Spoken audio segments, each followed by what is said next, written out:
kuliah kalkulus lanjut program studi matematika Fakultas Sains dan Teknologi Universitas Samudra.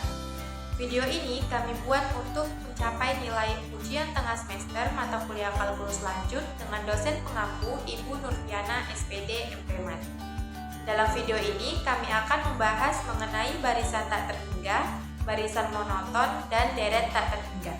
Untuk lebih jelasnya, mari kita bahas satu persatu. Halo, perkenalkan saya Tri Ayu Lestari dengan NIM 240601008. Di sini saya akan menjelaskan materi pertama yaitu mengenai barisan tak terhingga. Barisan tak terhingga. Di sini diberikan definisi dari sebuah barisan. Barisan merupakan susunan bilangan yang terurut sesuai dengan urutan bilangan asli. Barisan tak terhingga adalah susunan bilangan terurut yang tak hingga banyaknya, yang dituliskan dalam A1, A2, A3, A4, dan seterusnya hingga AN, di mana bilangan A1 disebut suku pertama, A2 menyatakan suku kedua, dan seterusnya sampai AN adalah suku ke N. Untuk N adalah bilangan asli atau bilangan bulat positif. Selain itu, barisan juga dapat didefinisikan sebagai suatu fungsi dari himpunan bilangan asli atau N ke himpunan bilangan real atau R. Nah, jadi maksudnya yang merupakan bilangan asli itu indeksnya, yaitu 1, 2, 3, 4, dan seterusnya. Tapi kalau A1, A2, A3, nah itu nanti bisa merupakan bilangan real. Jadi, barisan tak terhingga ini digunakan untuk memeriksa suatu barisan dan bila mungkin menghitung limitnya. Jadi, untuk memeriksa apakah barisan itu konvergen atau divergen gitu. Lalu, selanjutnya ada notasi dari suatu barisan yang himpunannya terdiri dari anggota A1, A2, A3, dan seterusnya sampai tak hingga, yang juga dapat dinotasikan dalam bentuk himpunan AN atau himpunan AN untuk N sama dengan 1 sampai tak hingga. Sebagai contoh, di sini buatlah barisan dari 2N kurang 1 untuk N sama dengan 1 sampai tak hingga. Nah, penyelesaiannya, jadikan ada barisan dengan rumus AN sama dengan 2N kurang 1. Nah, kita masukkan ketika N sama dengan 1, maka A1 sama dengan N-nya kita masukkan, kita ganti dengan 1, jadi dapat A1 sama dengan 1, lalu N sama dengan 2, A2 sama dengan 3, ketika N sama dengan 3, A3 sama dengan 5, lalu ketika N sama dengan 4, A4 sama dengan 7, dan seterusnya. Jadi bentuk barisannya adalah 1, 3, 5, 7, dan seterusnya. Yang kalau kita perhatikan ini merupakan barisan bilangan ganjil. Selanjutnya ada kekonvergenan dan limit barisan. Nah, definisi, suatu barisan dikatakan konvergen ke suatu bilangan L jika dan hanya jika barisan AN mempunyai limit L dan dituliskan dalam bentuk limit AN untuk N menuju tak hingga sama dengan L atau AN menuju L untuk N menuju tak hingga. Jika untuk setiap epsilon lebih dari 0 terdapat bilangan bulat N sedemikian sehingga harga mutlak dari AN kurang L itu kurang dari epsilon, di mana untuk setiap N lebih besar dari sama dengan N. Untuk N kecil ini merupakan bilangan bulat. Nah, jadi maksudnya itu jarak antara suku ke N dengan L berarti jaraknya itu lebih kecil dari epsilon. Namun dengan catatan yaitu tidak semua barisan konvergen.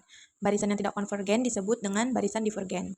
Konvergen itu dapat dikatakan memusat di mana limit harus berhingga, sedangkan divergen itu menyebar.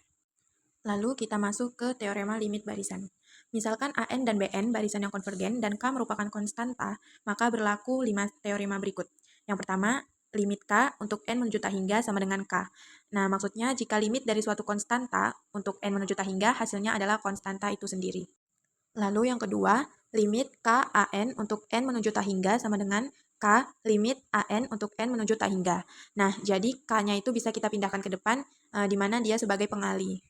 Lalu, teorema yang ketiga yaitu limit AN plus minus BN untuk N menuju tak hingga sama dengan limit AN untuk N menuju tak hingga plus minus limit BN untuk N menuju tak hingga. Nah, jadi kalau ada operasi penjumlahan atau pengurangan dari AN dan BN, maka akan berlaku sifat distributif. Jadi, kita dapat keluarkan AN dan BN-nya itu dari kurung, kita masing-masingkan untuk limitnya. Lalu, untuk teorema keempat, untuk bentuk perkalian juga sama, maka bentuknya yaitu limit AN kali BN untuk N menuju tak hingga akan sama dengan limit AN untuk N menuju tak hingga dikali limit BN untuk N menuju tak hingga. Yang terakhir yaitu dalam bentuk pembagian sama, itu bisa kita pisahkan juga, maka bentuknya menjadi limit AN per BN untuk N menuju tak hingga sama dengan limit AN untuk N menuju tak hingga per limit BN untuk N menuju tak hingga. Tetapi dengan syarat bahwa limit BN untuk N menuju tak hingga tidak sama dengan 0. Kenapa? Karena kalau bentuk pecahan, jika penyebutnya 0, bentuknya akan menjadi tidak terdefinisi. Untuk lebih jelasnya, kita masuk ke contoh. Nah, pada contoh ini kita disuruh menentukan limit 3N kuadrat per 7N kuadrat tambah 1 untuk N menuju tak hingga. Jadi penyelesaiannya yaitu limit 3N kuadrat per 7N kuadrat tambah 1 untuk N menuju tak hingga sama dengan Ini bisa kita selesaikan dengan membagi semua dengan variabel yang pangkatnya tertinggi. Tapi kita lihat itu dari penyebutnya. Nah, kita tahu di sini berarti yang paling tinggi yaitu n kuadrat. Maka semuanya kita bagi dengan n kuadrat. Jadi limit n menuju tak hingga 3n kuadrat per n kuadrat tinggal 3. Lalu 7n kuadrat per n kuadrat tinggal 7 ditambah 1 per n kuadrat. Berdasarkan teorema yang tadi, jadi bisa kita pisahkan untuk limit 3 untuk n menuju tak hingga per limit 7 ditambah 1 per n kuadrat untuk n menuju tak hingga. Lalu yang atas masih tetap yaitu limit 3 untuk n menuju tak hingga, yang bagian penyebut kita pisahkan lagi, per limit 7 untuk n menuju tak hingga ditambah limit 1 per n kuadrat untuk n menuju tak hingga. Kan yang lain udah nggak ada bentuk n-nya, yang ada bentuk n yaitu tinggal 1 per n kuadrat. Jadi kita masukkan nilai n-nya yaitu tak hingga, kita tahu bahwa sesuatu yang dibagi tak hingga itu hasilnya akan mendekati 0. Jadi hasilnya menjadi 3 per 7 ditambah 0. Hasil akhirnya adalah 3 per 7. Pembahasan terakhir oleh saya yaitu mengenai teorem Apit. Nah, jadi jika AN lebih kecil sama dengan dari BN, lebih kecil sama dengan dari CN, untuk N lebih besar sama dengan dari K, dan limit AN untuk N menuju tak hingga sama dengan limit CN untuk N menuju tak hingga sama dengan L, maka bisa kita pastikan bahwa limit BN untuk N menuju tak hingga sama dengan L. Nah, artinya ketika kita punya 3 barisan, di mana BN ini di antara AN dan CN, nah, jadi jika suatu barisan terletak di antara 2 barisan lain yang memiliki limit yang sama, maka barisan tersebut juga akan memiliki limit yang sama. Contohnya, akan dibuktikan bahwa limit sin n per n untuk n menuju tak hingga sama dengan 0. Nah, untuk n lebih besar sama dengan 1 diperoleh, jadi kita tahu bahwa sin n itu ada di antara min 1 sampai 1. Jadi kita bisa tulis min 1 lebih kecil sama dengan dari sin n, lebih kecil sama dengan dari 1. Lalu ketiga ruas kita bagi dengan n, maka kita tulis menjadi min 1 per n, lebih kecil sama dengan dari sin n per n, lebih kecil sama dengan dari 1 per n. Bentuknya akan tetap ekivalen. Nah, jadi kita masukkan nilai n-nya yaitu menuju tak hingga, karena limit min 1 per n untuk n menuju tak hingga sama dengan 0, dan limit 1 per n untuk n menuju tak hingga sama dengan 0, maka berdasarkan teorema Apit bisa kita pastikan juga bahwa limit sin n per n untuk n menuju tak hingga sama dengan 0 juga. Contoh terakhir yaitu, cari 5 barisan pertama dari AN, tentukan konvergen atau divergen. Jika konvergen, cari nilai limit AN untuk n menuju tak hingga. Nah, jadi AN sama dengan 3n tambah 2 per n tambah 1. Jadi di sini kita disuruh mencari 5 barisan pertama dari rumus AN yang sudah diberi. Lalu kita periksa apakah barisan tersebut konvergen atau divergen. Kalau konvergen, kita cari nilai limitnya. Langsung saja kita selesaikan. Maka pertama akan kita cari 5 barisan pertama, jadi A1, A2, A3, A4, dan A5. Untuk A1, kita ganti nilai n-nya dengan 1, maka didapat A1 sama dengan 5 per 2, A2 sama dengan 8 per 3, A3 sama dengan 11 per 4, A4 sama dengan 14 per 5, dan A5 sama dengan 17 per 6. Jadi bentuk barisannya itu 5 per 2, 8 per 3, 11 per 4, 14 per 5, dan 17 per 6. Lalu kita cek konvergensi dengan mencari nilai limitnya, yaitu limit 3n tambah 2 per n tambah 1 untuk n menuju tak hingga. Nah, kita bagi dengan pangkat variabel terbesar, yaitu kita bagi dengan n, maka limit 3 ditambah 2 per n per 1 ditambah 1 per n untuk n menuju tak hingga. Kita masukkan nilai n-nya yaitu tak hingga. Kita tahu bahwa sesuatu per tak hingga itu hasilnya adalah 0, maka menjadi 3 tambah 0 per 1 tambah 0. Jadi 3 per 1, maka hasilnya adalah 3. Kita tahu bahwa 3 ini berarti berhingga, yang berarti barisan ini merupakan barisan konvergen. Halo, saya Nadra dengan NIM 2406011013. Di sini saya akan menjelaskan tentang materi barisan monoton. Barisan monoton. Barisan monoton adalah barisan yang elemen-elemen terurut secara monoton, yang berarti barisan tersebut tidak menurun atau tidak meningkat. Dengan kata lain, barisan ini memiliki kecenderungan yang konsisten, yang selalu naik atau selalu turun, atau bisa tetap. Misalkan, X sama dengan XN adalah barisan. Nah, barisan X disebut barisan naik jika XN ditambah 1 lebih dari sama dengan XN untuk setiap bilangan asli N elemen N. Barisan X disebut barisan turun jika XN ditambah 1 kurang dari sama dengan XN untuk setiap N elemen N. Barisan disebut monoton jika X barisan naik atau barisan turun. Ini juga yang disebut dengan monoton naik atau monoton turun. Nah, di sini ada contoh soal. Contoh barisan naik. Ada 1, 2, 3, 4, dan seterusnya. Ini adalah bilangan asli, monoton naik. Lalu ada 1, 2, 2, 3, 3, 4, 4, 4, 4, dan lalu dengan selanjutnya. Di sini ada A kuadrat. Ini adalah barisan geometri dengan rasionya adalah 1. Lalu ini ada barisan monoton turun. Nah, ada 1 per 2, 1 per 3, dan selanjutnya. Lalu ini dengan rasio 0 atau 1. Nah, ini ada contoh barisan tidak monoton yang tandanya berubah-ubah, +1, -1, +1, dan selanjutnya. Lalu ini ada contoh barisan ultimate. Ada 7, 6, 2, 1, 2, 3, 4. Ini monoton naik mulai dari suku ke 4. Lalu ada -2, 0, 1, 1/2. Ini monoton turun dari suku ke 4. Nah, di sini ada teorema barisan monoton. Teorema barisan monoton adalah sebuah barisan bilangan real yang monoton dan terbatas pasti konvergen. Nah, teorema, misalkan X sama dengan Xn berarti monoton, maka barisan X adalah konvergen. Jika X sama dengan Xn monoton naik dan terbatas, maka limitnya Xn sama dengan limit Xn sama dengan supremum Xn. Limit Xn sama dengan supremum yang anggotanya ada Xn. Lalu, jika Y sama dengan In, monoton turun dan terbatas, maka limitnya Yn sama dengan infimum anggota Yn.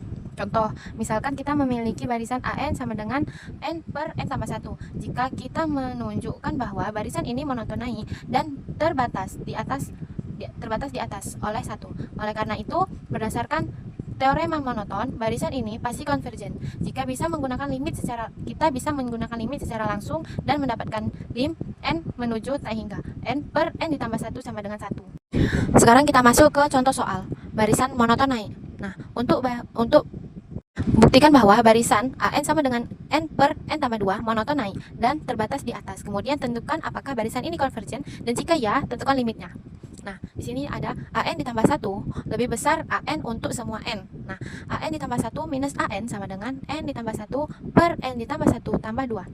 Minus N per N tambah 2 sama dengan, ini kita sederhanakan menjadi N tambah 1 per N ditambah 3 minus N per N ditambah 2. Hasilnya N ditambah 1, N ditambah 2 minus N ditambah 3 per N tambah 3 dan N tambah 2. Lalu dimana hasilnya adalah N kuadrat ditambah 3N ditambah 2N kuadrat minus 3N per N ditambah 3 N dan N tambah 2 sama dengan 2N ditambah 3 2 per N ditambah 3 dan N tambah 2. Karena hasilnya lebih besar dari 0, maka barisan ini monoton naik dan terbatas di atas. Berdasarkan teorema barisan monoton, barisan ini konvergen. Untuk mencari limitnya, kita hitung limit n menuju tak hingga n per n ditambah 2 sama dengan lim n menuju tak hingga 1 per 1 tambah 2 per n sama dengan 1 per 1 ditambah 0 sama dengan hasilnya 1.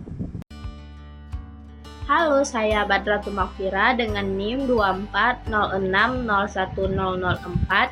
Di sini saya akan menjelaskan materi yang terakhir, yaitu deret tak terhingga.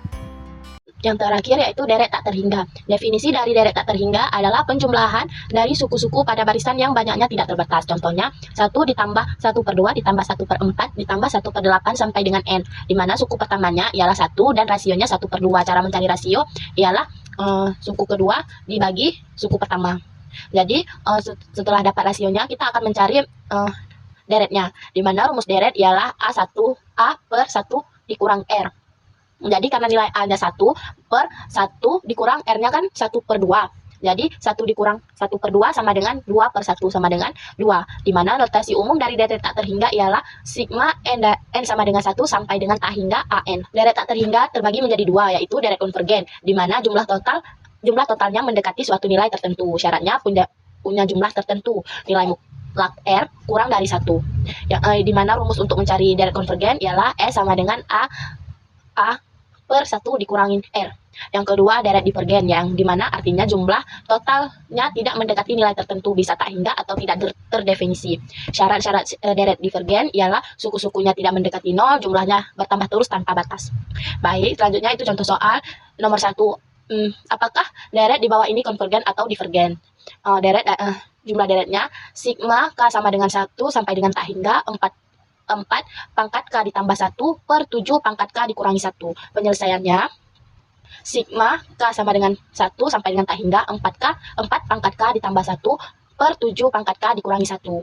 4 K-nya kita ubah menjadi 1 karena nilai K-nya sama dengan 1. Jadi 4 pangkat 1 ditambah 1 yaitu 2 per pangkat 7 1 dikurang per 7 pangkat 1 dikurangi 1, yaitu 7 pangkat 0, sama dengan 4 pangkat 2, yaitu 16, 7 pangkat 0, bilangan berapapun yang dipangkatkan dengan 0 sama dengan 1. Jadi 16 per 1 sama dengan 16, maka sigma K sama dengan 1 sampai dengan tak hingga 16, 4 per 7 pangkat K dikurangi 1. Jadi mutlak R sama dengan 4 per 7 kurang dari 1. Maka deret ini dinamakan deret konvergen, karena syarat deret konvergen ialah nilai rasio mutlak rasionya kurang dari 1. Baik, yang selanjutnya contoh kedua yaitu tentukan apakah deret ini konvergen atau divergen, yaitu deret dari N sama dengan sigma N sama dengan 1 sampai dengan tak hingga N per N tambah 1. Penyelesaiannya, pertama-tama kita cek dulu apakah sukunya mendekati 0. Limit N menuju tak hingga N per N tambah 1. Yang kedua, gunakan pembagian pembilangan dan penyebut dengan N. Jadi, minus limit N mendekati tak hingga 1 per 1 ditambah 1N dikurang 1 per 1 kurang 0 dikurang 1. Karena limit N mendekati tak hingga N per N tambah 1 dikurang 1 tidak sama dengan 0, maka deret ini divergen karena nilainya tidak terdefinisi. Dengan berakhirnya penjelasan mengenai deret tak terhingga, maka selesailah video pembelajaran dari kelompok kami. Semoga video ini bermanfaat dan menambah ilmu untuk kita semua. Terima kasih sudah menonton. Assalamualaikum warahmatullahi wabarakatuh.